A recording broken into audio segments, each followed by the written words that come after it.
All right. Scott Trench in the house. What's up? Hey guys, thanks for having me. I'm excited to be here. Yeah, man. We are very excited to have you. This Yeah, is it's episode 100, right? For us. episode 100 for us. Yeah. Yeah, man, it's a big one. This is a Well, big honored. one. Thank you for inviting me, and always excited to talk about this stuff. Yeah, man. Yeah. We're all here in Colorado, but all in different locations. David and I are in our beautiful basements, and you actually are in a nice Bigger Pockets headquarters. So Yeah, I David was particularly impressed with David's background decorations. he's done a lot. He's done a lot with Hey, it. He's really check it out, creative. guys. Check it out. Hey, I will tell you the basement does relate to what the future is going to be. It's a good, I don't want to call it a dad failure. I call it a mom failure. Sometimes we start with some parent failures, Scott, and we're setting our basement up. We have a hockey table, air hockey, and we have a little basketball thing that, good competition. But my wife and I have been known to be a little bit tiny competitive. And my wife and my daughter were playing air hockey, close game. Maya kept putting her hands over the edge, so it was hitting her. And she got upset. And Erica's like, "Don't put your hand over the edge. Like, you don't do that. You just don't do that." And so Maya, my daughter, said, "Well, don't you care?" And Erica said, "Well, yeah, but we're playing a game. Don't do that." And she got sensitive and she walked away. And my wife says, "You quit, I win." I think that's perfectly logical. Got to learn sometime. Oh, it's so good. My daughter's crying. She's like, "You don't even care. My hand hurts." And she's like, "Dude, we're playing a game. It's a competition.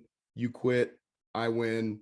See ya next." The next kid cycled in. And so I think it was a mom win and failure at the same time. It's a good life lesson there. What would you have done?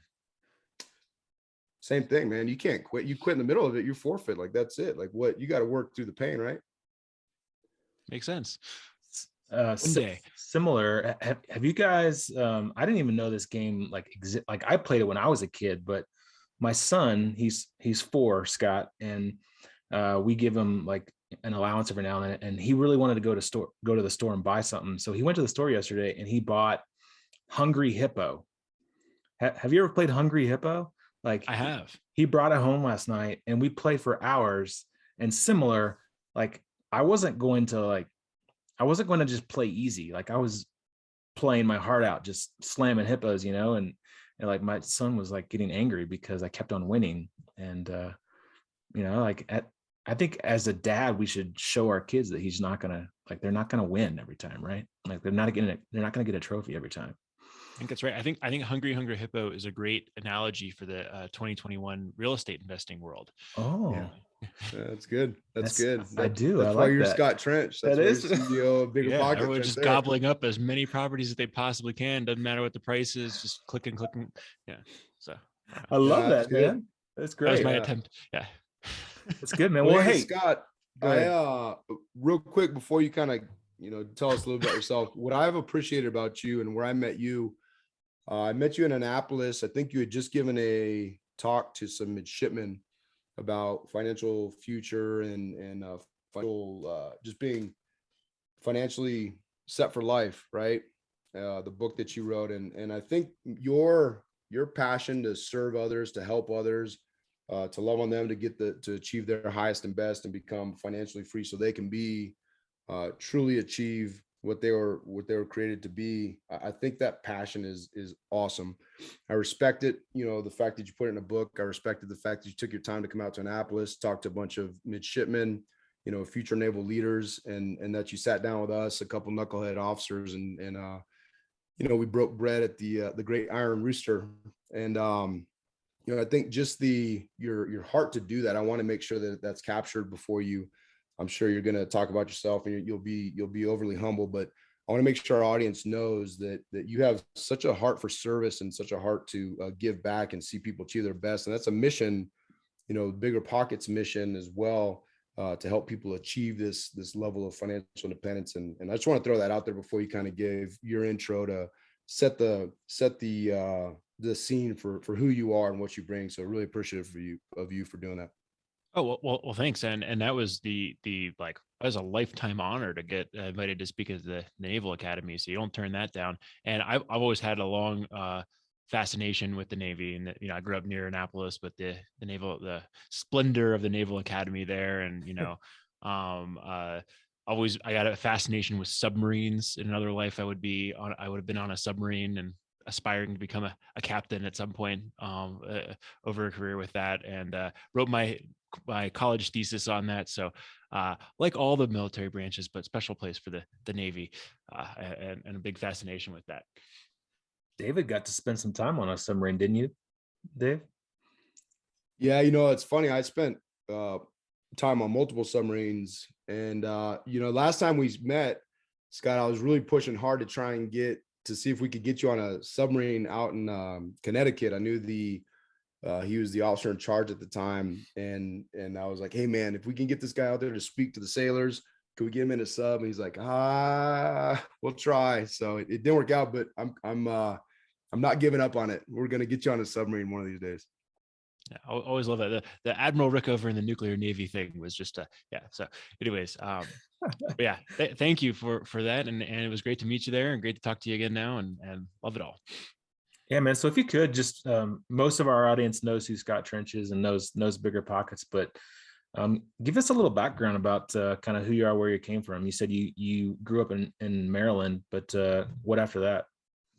Yeah, so I grew up in Maryland, went to school at Vanderbilt in Nashville, Tennessee for 4 years, graduated in 2013.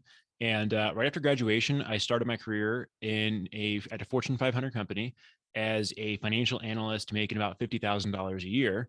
And immediately within 3 months, kind of stumbled across the financial independence, the FIRE movement, and became obsessed with that. I began following a blog called Mr. Money Mustache, and really kind of, again, drank the Kool-Aid for Mr. Money Mustache.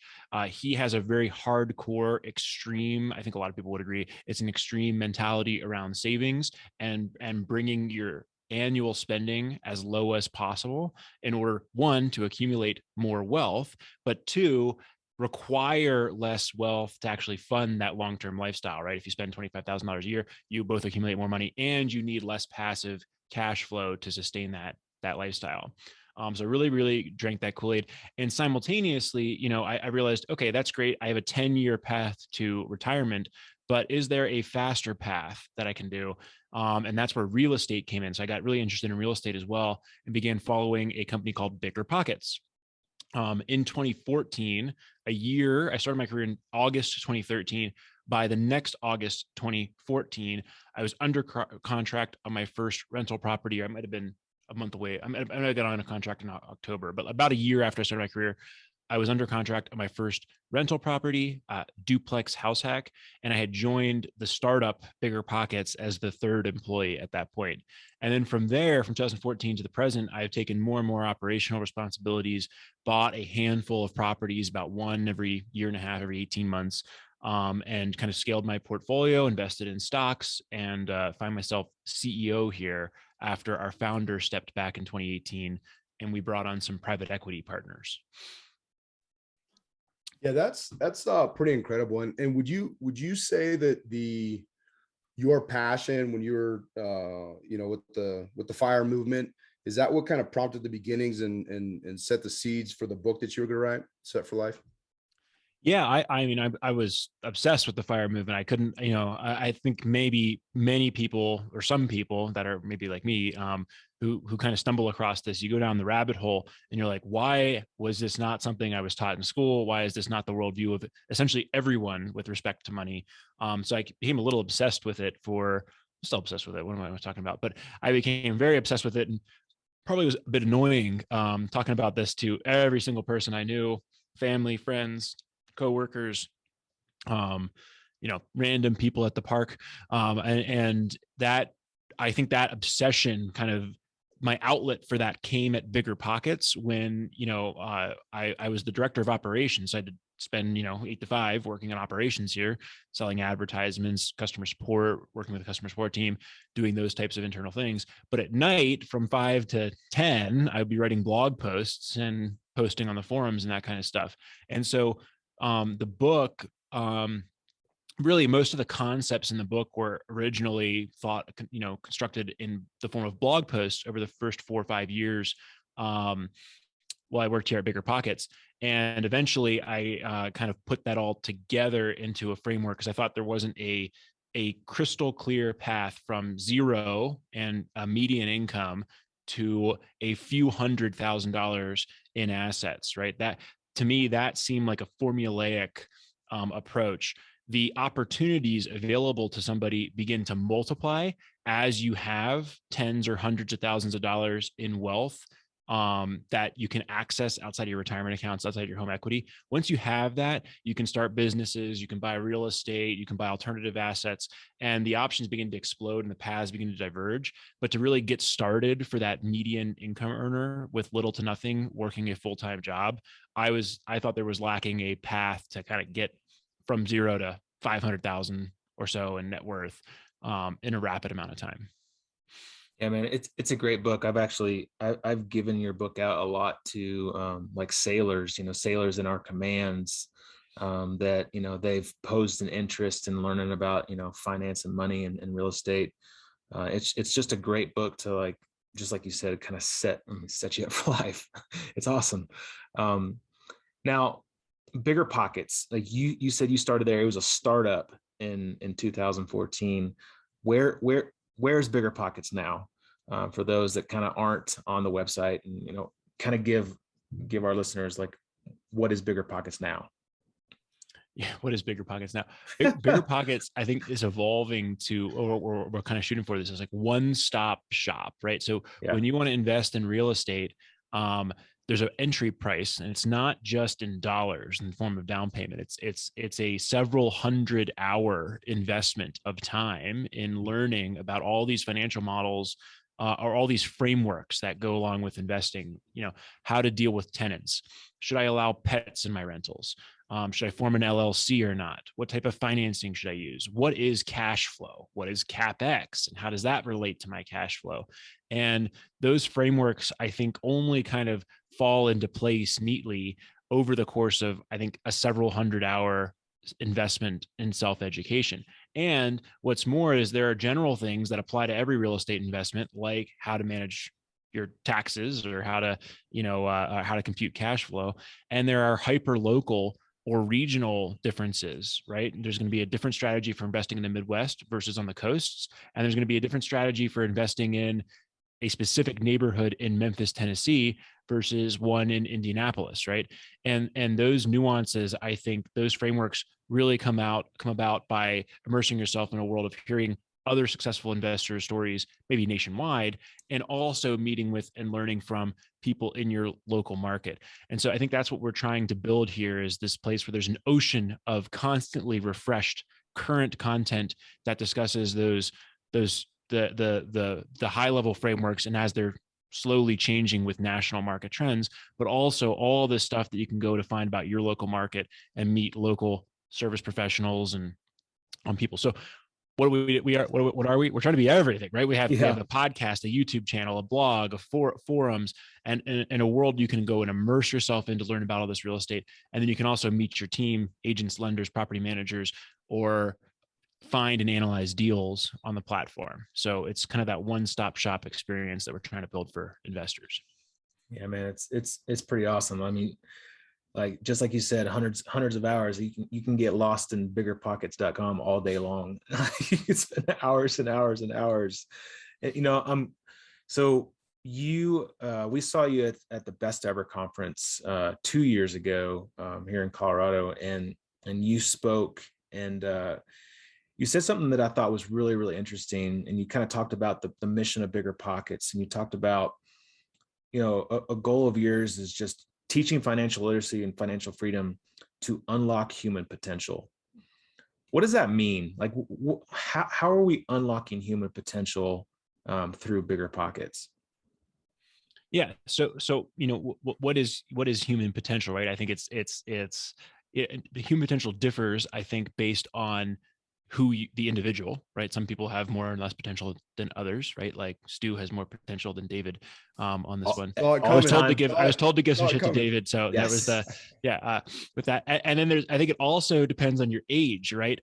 Where some folks are, a younger person who, may have more potential than an older person. And I'm not saying that's like, it's not different from a 30-year-old versus a 40-year-old, but it's definitely different from a 30-year-old versus a 70-year-old, right? Or 65-year-old. Right. And so the idea is, if you can help people remove dependence on wage income early in life, that unlocks their potential. Maybe they still go and work at that same job, but they're there because they want to be there. And that's where they think their talents can be best applied and have the most impact. Or maybe they do something for a nonprofit. Maybe they start a business. Maybe they relax on the beach for 6 months. Maybe they start a blog and just, put out some thought leadership on a subject that needs it in society. But that's what I mean, I think, by unlocking human potential. And one way that we're trying to work towards that is this concept of 1 million millionaires. So that's a long-term goal. We're still kind of zeroing in on how to track that on a user by user basis, but we can certainly learn what percentage of our audience is accredited investors, for example. That's one way to determine, I think your potential has been unlocked if you're an accredited investor, by really either of the two definitions of income or wealth. And so that's the idea. If you can make 1 million people become millionaires or accredited investors, I think that you've created a tremendous amount of downstream potential that might happen on an individual basis from that. And one example I always like to highlight is one of my friends. She's a veterinarian out of Pennsylvania, and veterinarians accumulate a tremendous amount of student loan debt coming out of school, and they make about $70,000 or $80,000 a year. $70,000 or $80,000 a year doesn't sound like bad money, but it's not good compared with relative to the costs of getting that degree. It's like getting a medical degree and going through medical school to make $70,000 or $80,000 a year. So there's actually a high suicide rate among veterinarians. There's a lot of folks that go in there and they go into these programs that are supposed to forgive the loans after 20 years. Talk about unlocking human potential. You're having this person who's going to go through 20 years of professional life with with essentially building no wealth, waiting for that loan to get forgiven at the end of that period. And it's really, the balance is growing each year because the interest payments are bigger than the minimum payments of the income-based contributions. So it's kind of a sad situation. It's a tough world out there with that. Well, anyways, this person bought a number of rental properties, and now she spends her time trying to help other veterinarians finance their vet school in a way that's more advantageous. So Bigger Pockets' purpose is not to save the horses, but by unlocking human potential, that's a downstream impact of that's the type of downstream impact we think we can maybe able to help facilitate over time. Yeah, that's, we're huge believers in the mindset and the power of not only doing, but once you free up some of these significant barriers to success or significant barriers to purpose, one being finances, the potential there and what you could potentially unlock is so big. And I love that mission. I'm just kind of curious, for you, and I think I know this, but are your passions with Bigger Pockets and your association, obviously you continued driving that business, are they more in line with the education piece? Is it, does it focus around that unlocking potential? Is it the real estate piece? Is it, is it all of it? Like what is driving, like what is scratching your itch every day when you go to Bigger Pockets? Well, I think it's that, I'm actually agnostic about the tool, right? To get there. From a personal career perspective, it's helping as many people become financially free as possible. But real estate is one tool in the arsenal, right? You have stocks, you have small businesses, you have other types of assets. Like I've written a book. That's one, a path or a component of wealth with that. So there's an infinite number of these approaches there. Real estate just happens to be a very good one for people within a specific range. Like if you're making $50,000 to $200,000 a year, real estate can be and you're working a full-time job, real estate can potentially be a way to get to financial freedom more quickly than a stock investment if you're willing to take on a little bit more risk and pay that entry price in hours to get started with it than a passive stock approach. And it may be less all in work than starting a podcast or a small business or whatever that is. So that's where I think there's a sweet spot for a chunk of the population, but real estate is not a good option for people who make much less than $50,000 a year, because it's just too hard to get to the starting point of accumulating a down payment and having access to the debt financing you'll probably need to buy property. It's also not a great avenue, I think, and we have a very small percentage of our user base who's in this bucket, for people who earn over $250,000 a year, because they're not willing in many cases to pay that price of several hundred hours to buy a duplex that they're going to fix up and rent out, because they can just live a middle-class life and accumulate enough wealth and passive investments. So that's it scratches my itch, because it's a good tool for such a wide percentage of the population that is likely to be able to achieve financial freedom. Go ahead, buddy. You're gonna say something. Oh, so with Running Bigger Pockets, you also do the Bigger Pockets Money podcast with Mindy, and that's a little bit more focused on just the actual use of money, right? It's not really focused on real estate. Out of the hundreds of episodes that you guys have done now, you've talked to a lot of successful people. What would you say is like the magic formula, if there is one? What's the keys to success? When you're interviewing all these people on handling money correctly. That's the fun one, right? So Mindy, who co-hosts the show with me, I'll steal her phrase: personal finance is personal. So that's one magic phrase, right? Nice. But I'll tell you what the second one is. We do this segment where we call it the Finance Friday, where people come in and they give us their complete financial picture, and then we give them a strategy to go forward with that. And it's very easy when someone says, "Here's my goal. Here's what I want in life. How do I do that?" Right. And how do I get there and make that happen? Right. If your goal is to have the largest pile of money you possibly can at 65, okay, there's a strategy for that. Right. Let's put all the money in retire. Let's have a very tax advantaged approach. Let's put all the money in retirement accounts. Let's buy real estate. Let's keep a high level of leverage. Right. If my goal is in 3 years, I want to be done and have a stable conservative cash position, you've got another approach, right? And that's that might involve paying off the rental properties, shifting the money out from the retirement accounts and applying it all into a high cash flow, relatively conservative after-tax portfolio, right? So when you have somebody who doesn't know what they're doing, that's the question. So if you're somebody who knows what you want, the strategy will hopefully become very clear very quickly. If you don't know what you want, then the formula that I would hand almost everybody is go for flexibility, right? So build out, the trap that I think a lot of people who don't have intention with their money fall into is they end up with a $400,000 or $500,000 net worth after a 15 or 20 year career, but it's all in their retirement accounts and their home equity. And they've got $3,000 in their bank account and $4,000 in their credit line. And it feels tight month after month after month, like they're not getting ahead anywhere. Stop that. Build the wealth outside of the retirement accounts and outside of the home equity, even if it is not the most efficient thing in the short run, until you have like a year saved up of FU money. And that flexibility, I think, will make you feel a lot better about your position, your situation, even if it's not the most optimized thing for that year's cash flow, for example. How's that to answer your question? There's no right answer, but if you want one, the best direction to start heading is flexibility. I love it. That's great.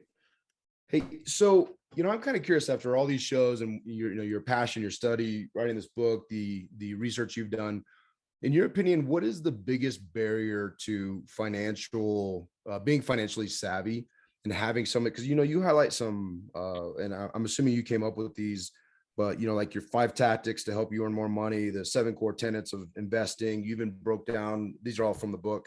You even broke down like a daily time log and how you can track your time and equate that to money making activities. And there's a lot of amazing tools, but I feel like there's tools everywhere. There's the internet everywhere. There's Google searches or Bigger Pockets. What do you think is the biggest barrier to people actually becoming financially savvy, and how do we address and defeat that?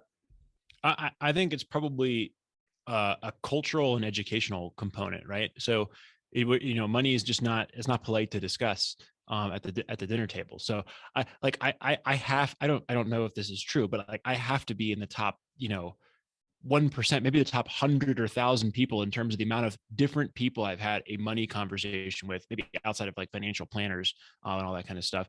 And that just can't be. So like I have all these frameworks. It seems so obvious to me, or it seems so clear in many of these cases with that, but most people are not able to get anywhere close to that because they're not having those discussions even at the dinner table with their own family, much less from a variety of different perspectives, because it's just not talked about openly. So I think that's one component. And the second, I'll go right back to the same framework I gave for real estate investing. I think there's a several 100-hour level of investment that one needs to put in to really become, if not an expert, a journeyman on the way in the through of the ins and outs of personal finance in a general sense. And again, a lot of people just don't want to pay that price. They'd rather listen to the true crime podcast or, read the novel or whatever, instead of go through the effort to accumulate those basic frameworks. So those would be my two best answers on the spot for your question. Yeah, it's interesting because, when growing up as a kid, just like you're saying, like talking about money was taboo. Like I had no idea what was going on in my parents' world as far as money goes, and I think that was pretty standard, for that generation. And I know David and I both have a goal to really change that, to talk about finances, and I had my son buy his own game with his own money that he earned, to buy Hungry Hippos. And we're playing the game Cash, Robert Kiyosaki's like Cash Flow for Kids, and talking about assets and liabilities and talking about money. But I still don't think that is the norm. So like, how can we shift that? How can we get to a point where we are talking about money and it's not a taboo thing? I mean, is that just something that's never going to change? What do you think? I think we just have to keep doing what we're doing, right? Make it free, make it accessible. And then, we have the next challenge is it's free and accessible already. With that, how do we make it more entertaining than the next thing that is out there for folks, so that when they're in the car and they're on the way home from work, they're listening to a discussion that is informative and something that they're going to learn from, either so action-packed and so dense with information that it would be foolish to avoid the value of whatever content's out there. And then, or it's fun and entertaining enough to digest. So I think it'll just take time. In the meantime, I will say that I think a consequence of this is income inequality is going to increase, because, I think social media and these, what you're doing with your free time, what kind of music or podcasts or books on tape you're listening to in the car, I think that's going to amplify whatever it is you're interested in. So if you're in this rabbit hole of personal finance, you might be listening to hundreds, you might be listening to everything, and that's going to have a multiplier effect on your wealth over time, versus the person who's not even getting started with that. They're going down another rabbit hole that maybe is going to have a different outcome for them over time, based on what they surround themselves with. And that'll impact the family down the line too. Mm-hmm. If I'm listening to a podcast about money in the car and my kids are in the car at 4 and 7, like I think it's naturally gonna fall down line. It's an interesting point, but kind of scary. I think it's such a, I think that's a great answer. And I think it's, I think the fact that we're passionate about it, and not passionate about it from the sense that we're trying to stockpile a ton of cash and our own assets and live this big baller life. It's the desire to get in front of, like you did, midshipmen, future naval leaders, because then you get in front of those guys and gals, and then they can then potentially push that knowledge to their sailors, and their sailors can push that to their kids, and their kids can, it just starts this cycle. Because I think you make such a good point. And I was actually listening to the final one of the episodes, Bigger Pockets episodes, where they're talking about social media and the amount of time. And I just happened to click on this random, I'm not a Floyd Mayweather guy, but he did this awesome little thing where they're like, why don't you do social media? And he goes, look, man, he broke down a day. He said, you have 24 hours in a day. I sleep 8 hours. Well, now I'm down, 8 hours. Then most people go to work for 8 hours a day. So now you're down 16 hours. And he said, then you have 3 meals a day. Maybe that's 3 hours. You're now at 19 hours of time that has been consumed. Where's your focus time? Where's your time that you're going to do? And if you're sitting on your phone doing social media, that time is gone. And you've effectively, excuse me. I think David Green was saying, man, I can just go through and I feel like at the end of the day, I accomplished something, but I really didn't accomplish anything. And I took away from family time or whatever. That's how people are approaching life. So I think that the message and what you're doing is so powerful for the people but they have to listen, right? You have to get in front of them. You have to listen. And I think that's a great effort. And that leads to my question is, what do you see for your future? What is this, what do you see for, this mission for your obsession? Is it continuing with bigger pockets, growing that brand and trying to get in front of as many people as possible? Or what is it, another book? Is it multiple books? Like, what do you see for Scott Trench? Yeah, I think it's kind of moving toward that career goal of helping as many people achieve financial freedom as possible with that. So, I'm like a huge nerd with all this stuff. I won't share them all, but like I have this like whole list of lifetime goals. Then I have a 3-year picture with all those things that backs in from that. And then I have all the things I'm doing this quarter. And then I have a weekly plan, and then I have today's plan, right? And so I just back into that and kind of keep moving towards that. And that like I want to have frameworks for problems that ordinary Americans face in mass. So Except for Life, for example, is a framework for how to go from zero to financial freedom. First Time Home Buyer, which is another book that I wrote last year around that. Actually, I forget what that one's about. But that one's another framework for that ordinary Americans are facing with that. That was a terrible joke, but First Time Home Buyer. But like I want to try to go one by one through these big problems, maybe 10 over the course of my career, that address better than anybody else or better than anything else that's out there, common challenges that are faced in American life, like building to financial freedom, buying a first home, perhaps others that may or may not relate to finance or whatever over the future. But that's one example of a lifetime goal that I have for that. It's funny because I started out this journey with a selfish, like, I want to become financially free, so I just don't have a boss anymore with this, and I can do whatever the heck I want with any day. And now my days are like, as we're recording this podcast, you're like, do you have a hard stop after the podcast? Oh yeah. Every single day, every hour is regimented with that, right. With the CEO responsibilities. I have like almost no freedom over I have complete freedom over my time, and therefore I have no freedom over my time because I have something all the time. And I love that. And I relish the opportunity and the challenge with that role. And I'll do it as long as I feel like I'm the best guy for the job, or at least the shareholders of Bigger Pockets feel like I'm the best guy for the job with that. And, or both of those, or as long as both of those are true, I'll keep doing that. And then take on the next challenge after that, probably with those same kind of mission of helping people become financially free over time, though. Maybe with a little less packed schedule if that day comes to pass, though. Yeah. All right. Do you recently got married, right? Is that correct? Yeah, last year. Okay. And are kids in the future at all? Is that a discussion? Yeah, we're hopefully one day with nice. That. So no particular rush, but hopefully in the next couple of years we'll have a couple of trenchlings nice. On the way. That's awesome, man. That's awesome. There goes your financial freedom, dude. Yeah, there goes your time freedom too. Yeah. Yeah. So what's kind of what's the avatar user of Bigger Pockets? Like what's kind of the normal age range of people kind of in Bigger Pockets every day?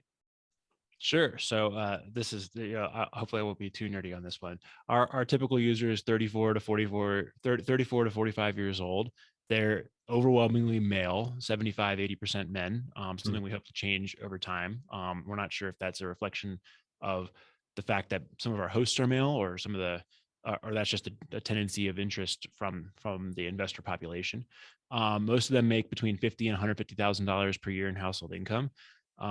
They're overwhelmed. Most of our users own at least one property, but almost 95% of the people on our platform who have given us their email address at least intend to buy a property or more in the next 12 months.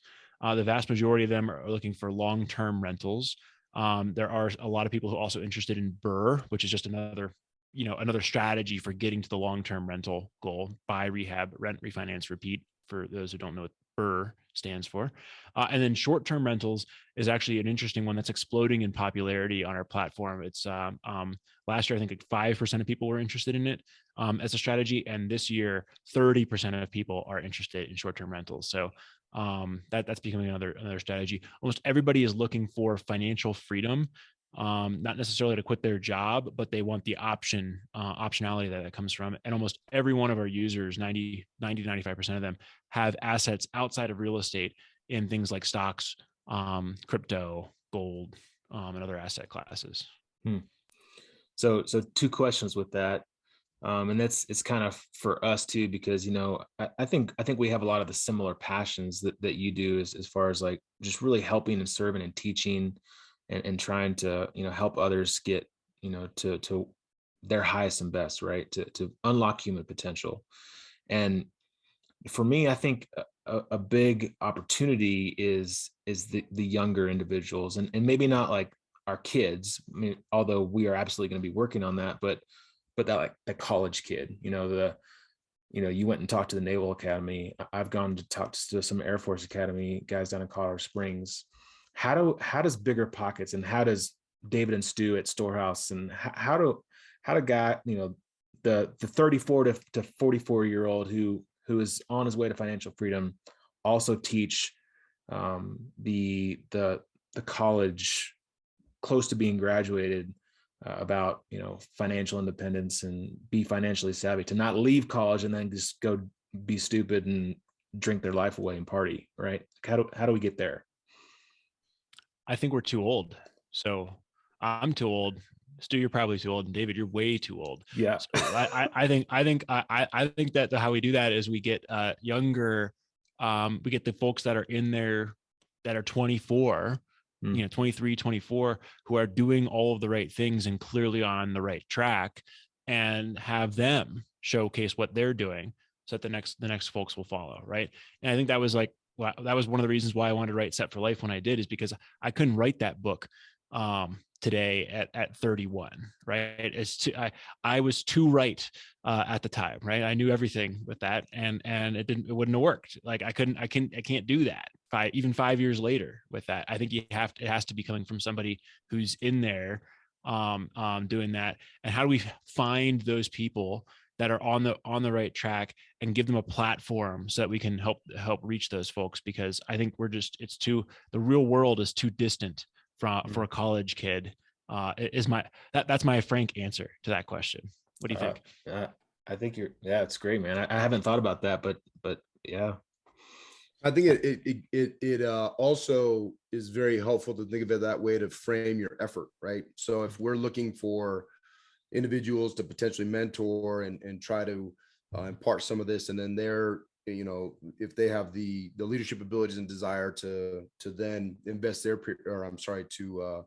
influence their peer group, I think that's awesome. I never thought of it that way. And I will say, you're probably going to be Stu's favorite guest, because you were literally the only guest we've ever had that hasn't spent the majority of the time that made fun of him. So, but I have one thing that I want you to, if you don't mind. I think a lot of people have a misconception of financial freedom. I think when people hear financial freedom, they think I'm a millionaire, right? And if you don't mind, just kind of give your idea of what financial freedom really means. And I think that'll help people to better contextualize it for themselves, and also realize that the idea of financial freedom, the idea of becoming a millionaire, is almost too ambitious for a lot of people. It's almost too big, and so they never start. But the true idea of financial freedom is not that. And I think more people need to hear that message so that they can get started and realize that it is an achievable goal. Well, I'll break apart the concept into two phases, right? There's financial runway and there's financial freedom, right? And so it's not an event, it's a process, right? Financial And when I discussed this with the midshipman, I said, to a college kid, financial freedom is $5,000 in a case of natural light, right? And that changes as you graduate and get a family and things go on, right? To a family of four, financial freedom might be $1 million, and that might be the minimum, right? For that might be a bare bones financial freedom number for that person. So it's a spectrum with this. But I would say if you think in terms of financial runway, that's something more bite-sized. So what is financial runway? It's the amount of time that you can survive without needing another paycheck, right? So if someone has $10,000 in the bank and they spend $6,000 a month, they have 1 to 2 months of financial runway. If someone has $25,000 in the bank and spends $2,000 a month, they have a year of financial runway. So it's relative to that spending. I think I mentioned earlier in the conversation, I talked about Mr. Money Mustache and the fact that if you spend less, you can accumulate more and you need less passive income to become financially free. The exact same math applies to the financial runway component. If you can reduce the permanent long-term spending rate for you and your family, you accumulate more and you need less wealth to have that year of financial runway. And I think options or that itch to start to try to realize the next opportunity will start really materializing for many when they have a year of financial runway. It'll become obvious that you're wasting your time at something. If you're at a job where there's a way better opportunity over here, that'll become super obvious if you have 5 years of financial runway. And permanent financial runway is somewhere between 5 years and 30 years of time, 35 times your annual spending and 30 times your annual spending. So there's a rule that's out there called the 4. If you're looking for what is a concrete number that says I'm financially free, totally done, that's going to be what this concept called the 4% rule. So it says, if you have $1 million portfolio, in every market condition in modern history, you could have withdrawn 4% of that portfolio per year and never run out of money over a 30-year period.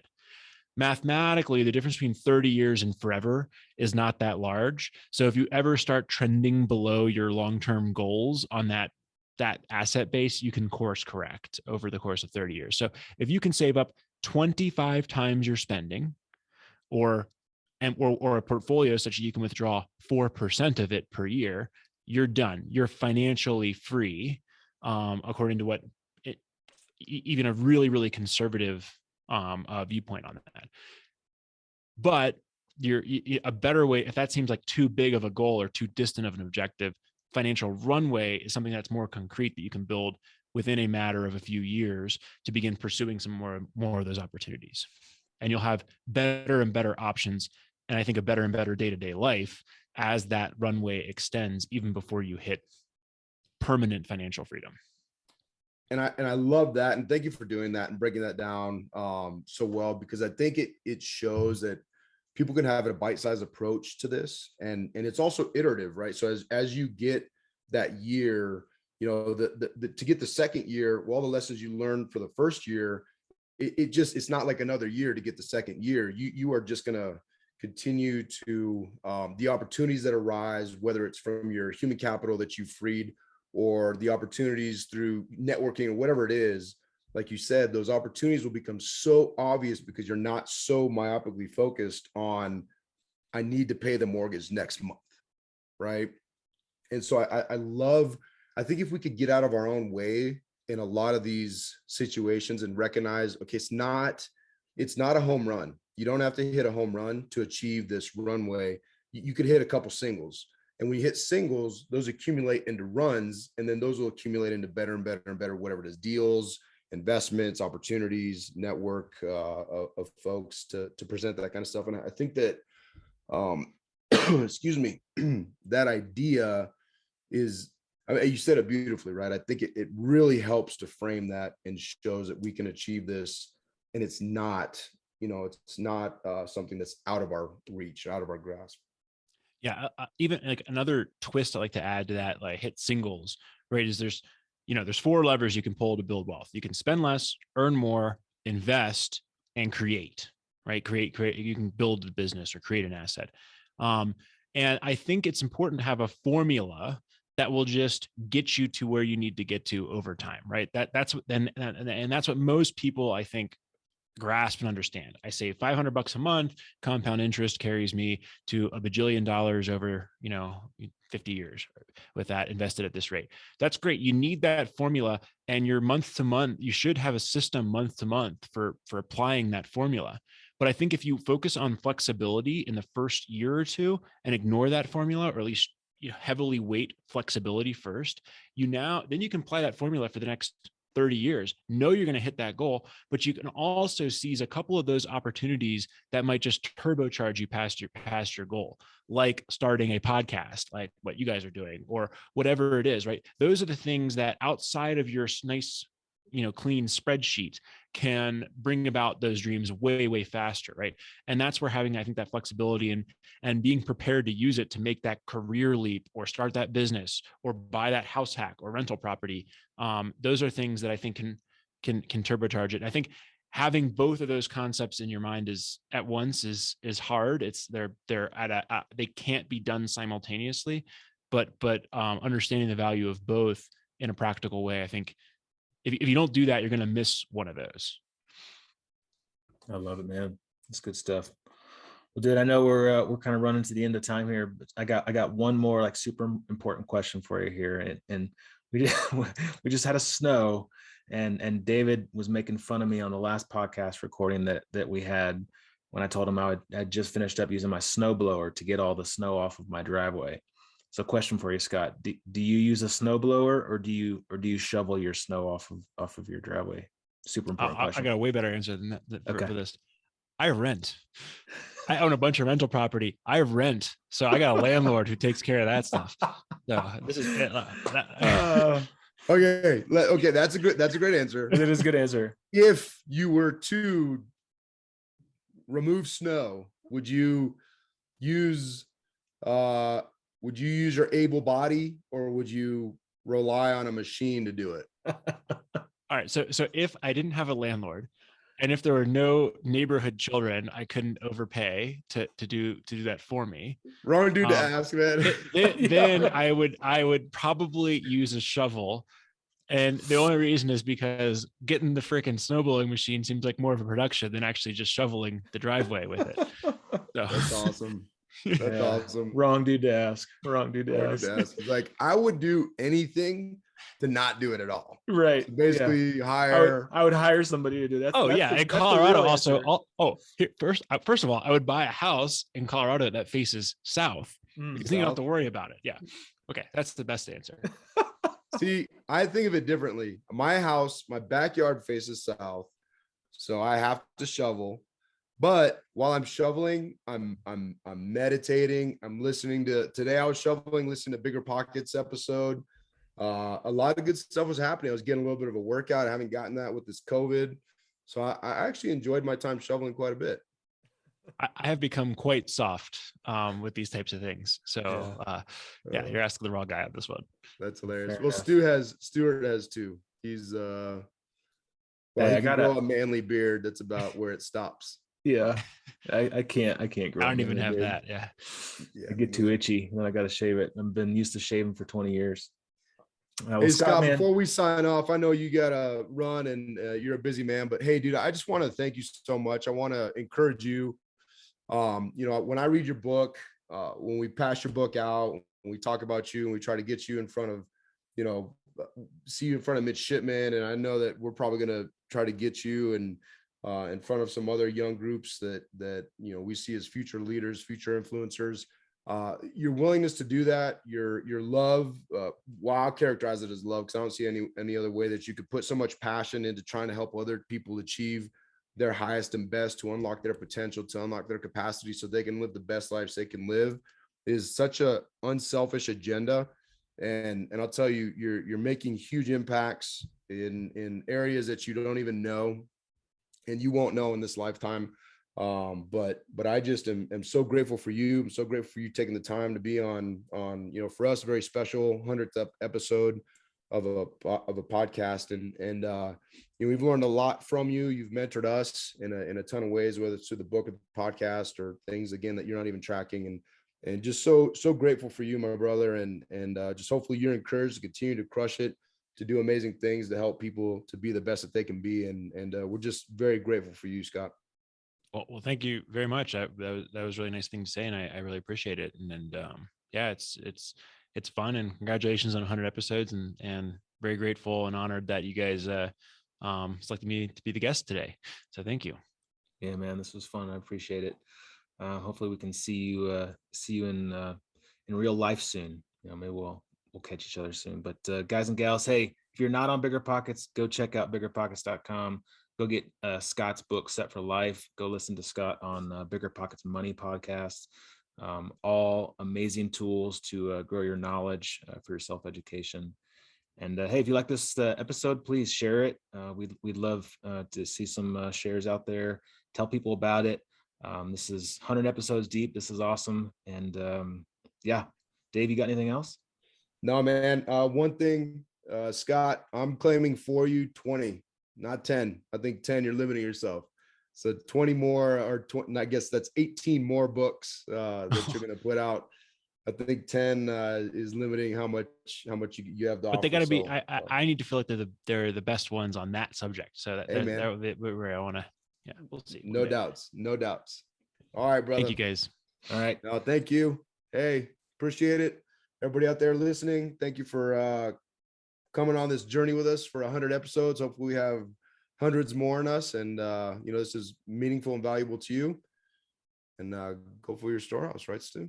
That's right. Make it a great day. See ya. All right, team. See ya.